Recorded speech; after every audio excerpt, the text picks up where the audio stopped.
It has been a busy week on English to Africa TV. Britain's Queen Elizabeth II dies at age 96.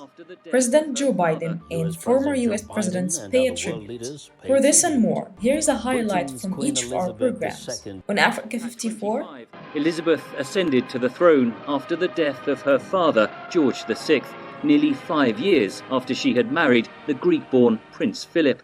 She saw a thorough transformation of society and technology during her reign of more than 7 decades, a time in which she warned about the dangers of throwing away ageless ideals while embracing the advantages of new inventions.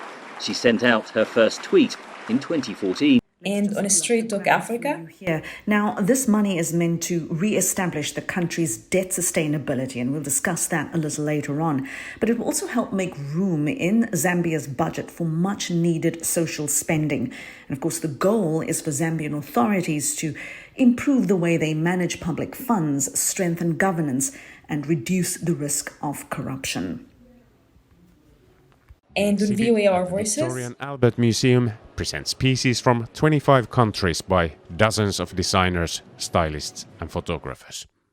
Under the surface, however, is another story about the interconnection of fashion and politics. It's there in terms of semiotics or the symbols, the way that cloth can speak or communicate non-verbally, but also the power, the economic power of fashion and textiles to those newly independent nations in that moment of independence. And on Red Carpet.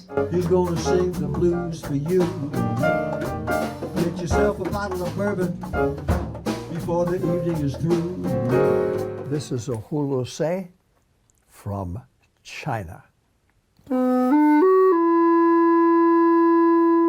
David Amram was multicultural before multiculturalism existed. He has always had a curiosity and fascination with people. And finally, on Healthy Living. Now, and it's very common.